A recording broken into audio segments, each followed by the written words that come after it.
नमस्कार, मैं हूं मनोज वर्मा और आप देख रहे हैं अटेंशन। और अटेंशन में बात होगी प्रस्ताव, पावर और पॉलिटिक्स की। जी हाँ, गुजरात में कांग्रेस का 84वां अधिवेशन शुरू हो गया है। सीडब्ल्यूसी की बैठक में प्रस्ताव भी लाए गए हैं।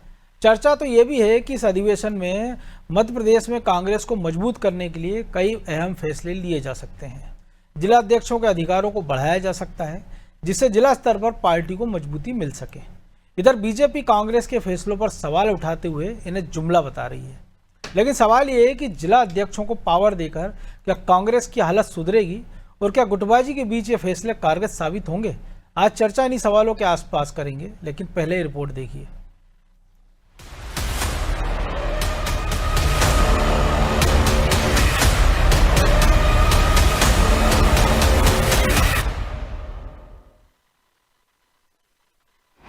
कांग्रेस जिला अध्यक्षों को मिलेगी पावर।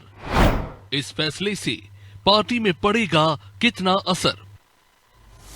अपनी जमीन को मजबूत करने में जुटी कांग्रेस का 84वां अधिवेशन आज से अहमदाबाद में शुरू हो गया। इस अधिवेशन में प्रदेश कांग्रेस के 70 से ज्यादा नेता पहुंचे हैं। पीसीसी चीफ जीतू पटवारी, नेता प्रतिपक्ष उमंग सिंगार, पूर्व CM Kamalnath, Digvijaya Singh, CWC member Kamleshwar Patel समेत एआईसीसी के तमाम डेलीगेट्स इसमें शामिल हो रहे हैं। इस अधिवेशन में मध्य प्रदेश के कांग्रेस जिला अध्यक्षों के अधिकारों को बढ़ावा देने को लेकर फैसला लिया जा सकता है। साथ ही 50% से ज्यादा जिला अध्यक्ष हटाए भी जा सकते हैं। इसके पीछे पार्टी का मकसद ये है कि जिला अध्यक्ष अपने जिले में संगठनात्मक फैसलों में अहम भूमिका निभा सके। हालांकि इसको लेकर कांग्रेस का क्या कहना है, वो जान लीजिए।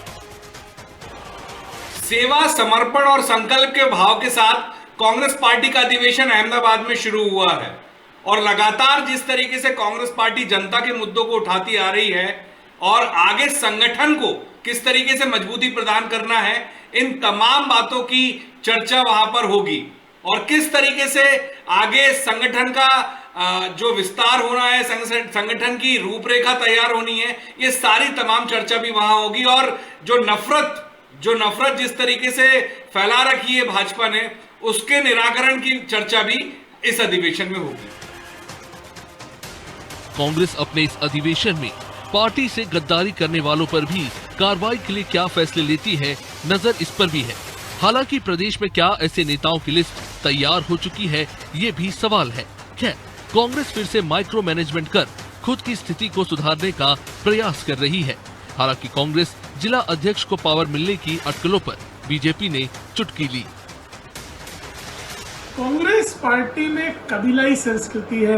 विभिन्न गुट केवल और केवल अपने नेता के लिए काम करते हैं और यहाँ फ्रेंचाइजी सिस्टम पे पार्टी काम करती है। पहले कमलनाथ की फ्रेंचाइजी थी, अभी जीतू पटवारी की फ्रेंचाइजी है।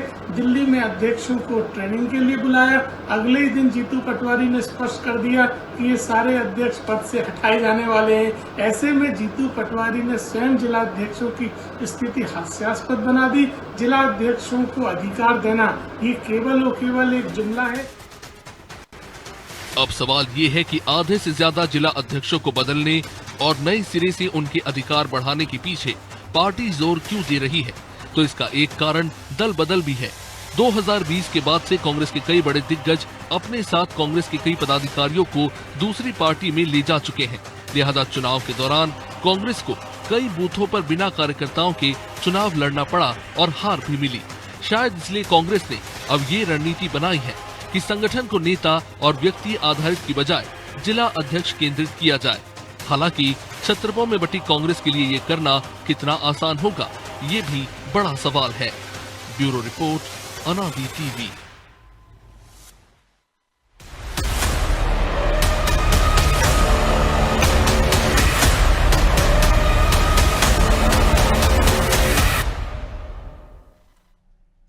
तो इसी पर चर्चा करने के लिए हमारे साथ जुड़ गए हैं वरिष्ठ पत्रकार सुरेश शर्मा और हमारे सहयोगी प्रभु पटेरिया और ब्रजेश चौक से। वो स्वागत है शर्मा जी आपका अनादि टीवी में। कांग्रेस ने जो निर्णय लिया है, लगता है कि इम्प्लीमेंट हो पाएगा? नहीं, लेकिन हमारे साथ डिस्कस में जो वरिष्ठ पत्रकार बैठे हैं वो एक बात को अच्छे से जानते हैं कि सीडब्ल्यूसी में जिला अध्यक्षों के बारे में कोई निर्णय लेता होगा, ये एक अचंभित करने वाली बात है। नहीं, वो पूरे देश तो के लिए, लेकिन हम केवल मध्य प्रदेश के देश संदर्भ के में बात कर जिलाध्यक्षों रहे के हैं। लिए, जी, देश के जिलाध्यक्षों को पावरफुल बनाने के लिए यदि यदि कोई निर्णय लिया जा रहा होगा तो स्वीकार करने योग्य बात है। लेकिन आप ये देखिए, जिस कांग्रेस का आधार ही छत्रप है, तो वहां जिला अध्यक्षों को पावरफुल करने की वजह का मतलब ये हो गया कि मध्य प्रदेश में जितने जिले हैं उतने छत्रप आप तैयार कर लोगे, यानी जिले का जो ताकतवर व्यक्ति है वो।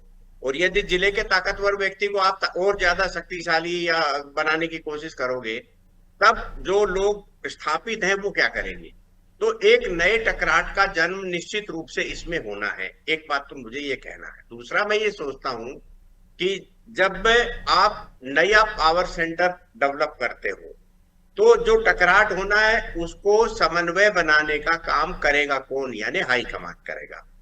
तो क्या कांग्रेस के पास हाईकमान इतना ताकतवर है? हाईकमान ये समझता है कि इस टकराट को कैसे दूर किया जाएगा? ये दूसरी बात। और तीसरी बात ये है जी, कि कोई भी संगठन हो या कोई भी संस्था हो, उसका अपना एक विजन होता है, उसकी अपनी एक आइडियोलॉजी होती है, उसका अपना एक सोच समझ होता है कि वो आखिर ये सब संस्था या राजनीतिक पार्टी या वो सब करना क्या चाहते हैं और क्यों है, इस दुनिया में है क्यों, यानी पॉलिटिक्स में है क्यों। तो मुझे लगता है कि पिछले कुछ वर्षों से कांग्रेस के पास विचार और विचारधारा और नेतृत्व ये गायब से हो गए हैं और कार्यकर्ता को यही नहीं मालूम कि हमें करना क्या है। उसको यही नहीं मालूम का कि हमको राम मंदिर में दर्शन करने जाना भी है या नहीं जाना। उसे ये भी नहीं मालूम कि वक्त का समर्थन करना है और कहां तक करना है, कितना करना है। तो आप जब देश में एक विशिष्ट प्रकार की पॉलिटिकल सिचुएशन बन गई है और आप उसमें लीडरशिप, उसमें एक लाइन का परिवर्तन करना नहीं चाहती या एक लाइन का संदेश देना नहीं चाहती, तो जिला अध्यक्षों को पावरफुल करने से मिल क्या जाएगा? तो इसलिए मुझे लग रहा है कि ये कसरत है, कसरत करते रहना चाहिए। कसरत करने से कुछ न कुछ निकलेगा, यानी आप कुछ करोगे तो कुछ निकलेगा, ऐसी भावना से मुझे लगता है ये सब लोग गुजरात में बैठ रहे हैं। गुजरात को चुनने के पीछे क्या कारण है? जी, निश्चित रूप से हम सब समझ सकते हैं कि एक प्रेशर पॉलिटिक्स है कि भाई आप हमारे जो है किसी यंग इंडिया पर प्रेशर डालने की कोशिश करेंगे तो हम तुम्हारे गुजरात में प्रेशर डालने की कोशिश करते हैं। मुझे लगता है एक अजीब किस्म की राजनीति, लेकिन वो तो सहयोगियों के संग 23 राज्यों में है ना, तो फिर तो अलग अलग हर महीने कहीं ना कहीं जाना ही पड़ेगा, उनको जाना ही पड़ेगा।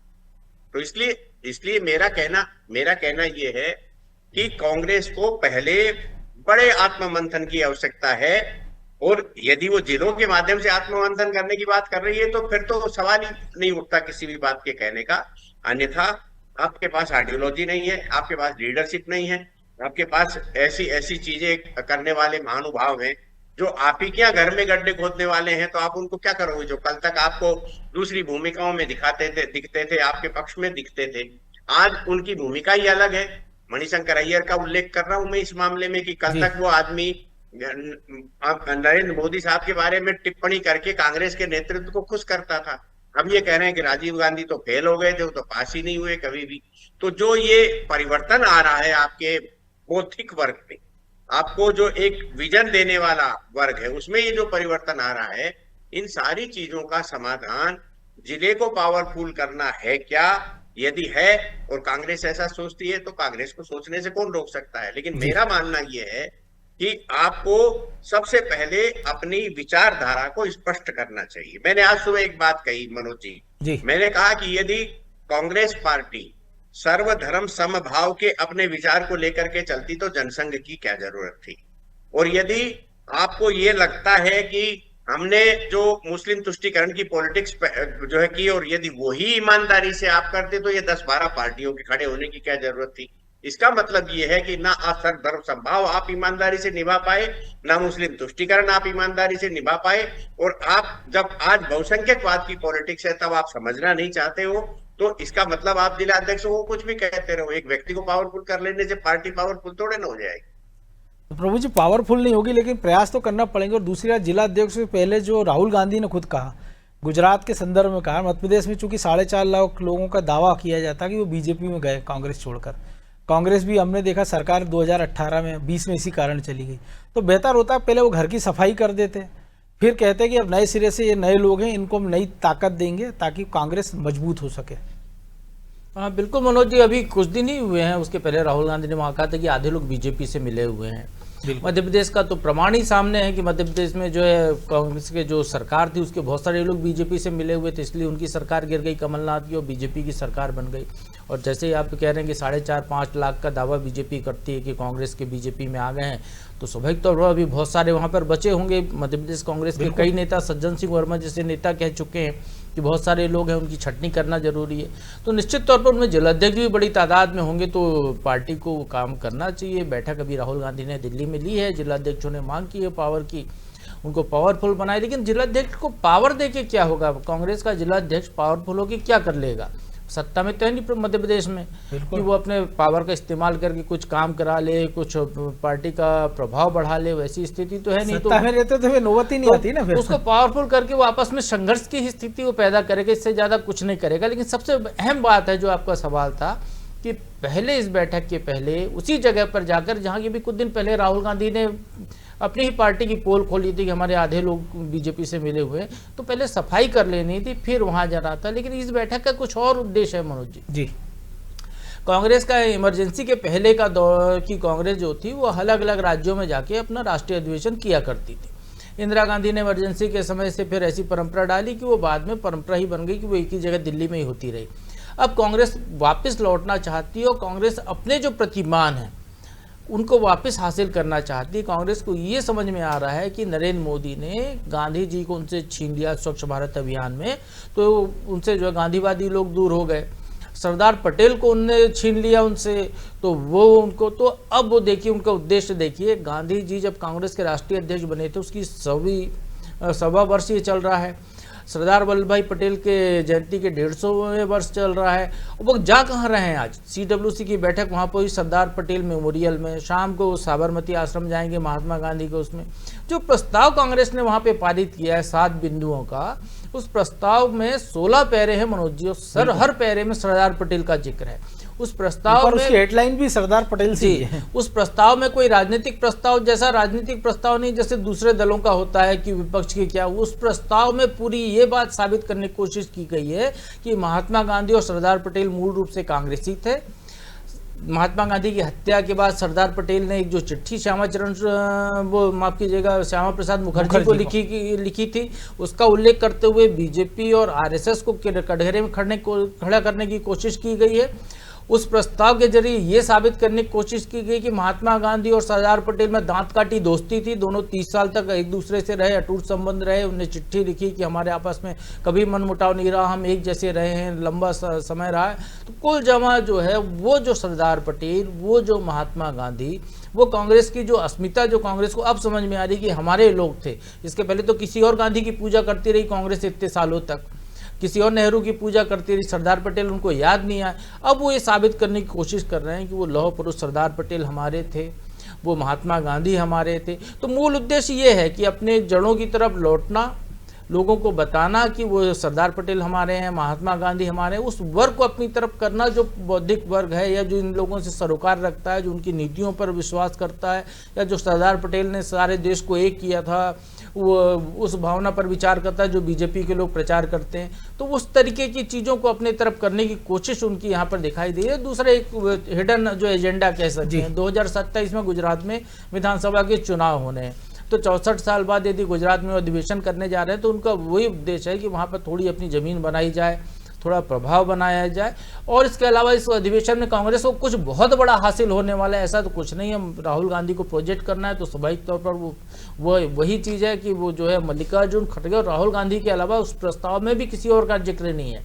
तो कुल जमा जो है राहुल गांधी को ही आगे करके कि राहुल ही असली गांधी हैं और वही कांग्रेस है। ये पूरे देश के लिए, गुजरात और उस वर्ग के लिए महात्मा गांधी और सरदार पटेल भी हमारे, ये साबित करने की कोशिश दिखाई दे रही है। बिल्कुल।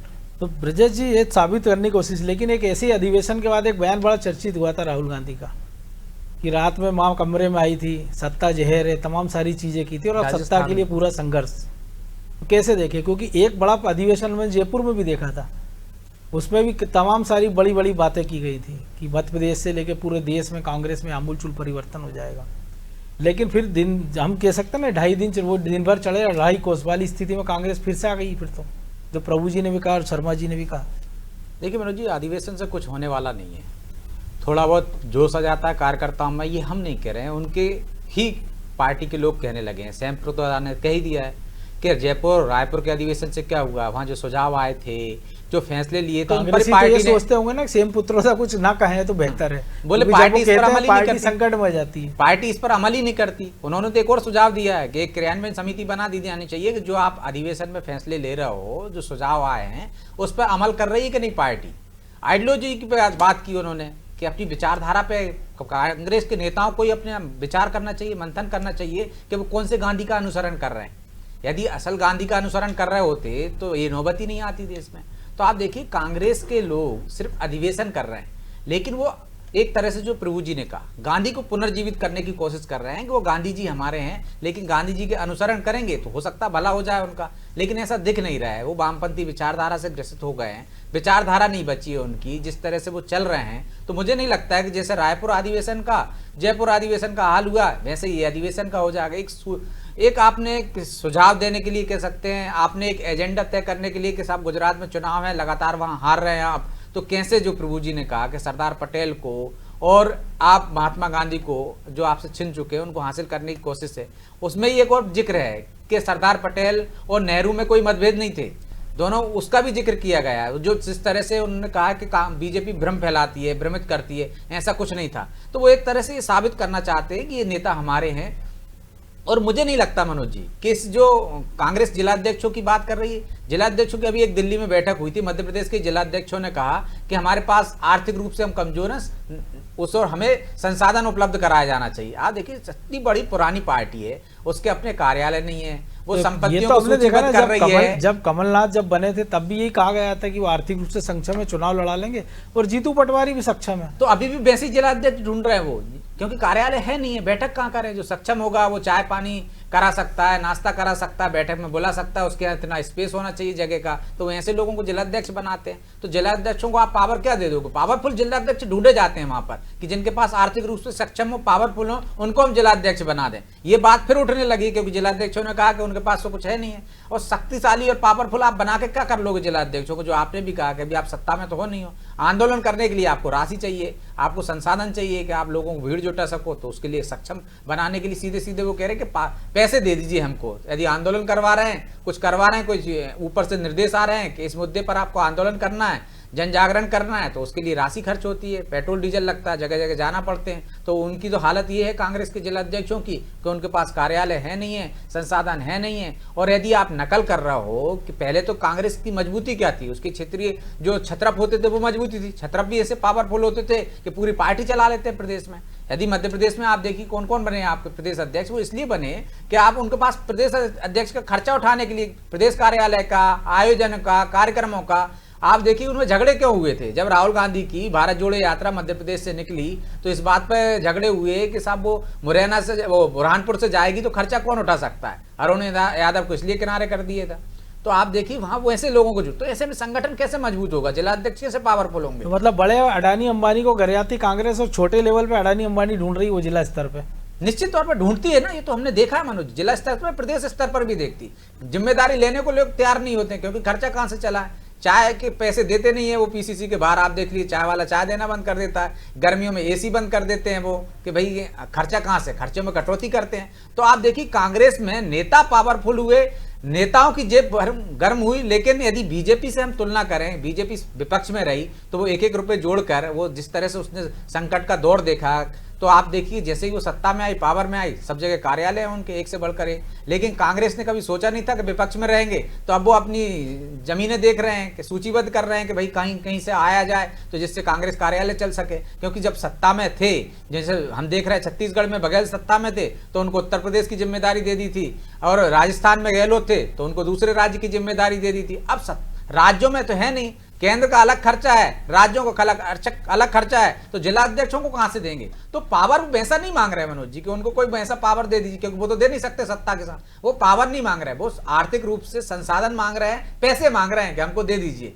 तो ये कहां से देगी कांग्रेस, इस पर विचार करना होगा उसको, नहीं तो फिर ऐसे जिलाध्यक्ष छोटे अडानी अंबानी ढूंढना पड़ेंगे उनको, और वो ढूंढ ही रहे हैं। इस बैठक के बाद, जिलाध्यक्षों की बैठक के बाद, प्रदेश के कई नेताओं ने कहा है प्रदेश अध्यक्ष से, भैया ऐसे सक्षम जिलाध्यक्ष बनाइए जो केंद्रीय आलाकमान से जो बैठक होती है उसमें इस तरह का रोना तो ना रोएं।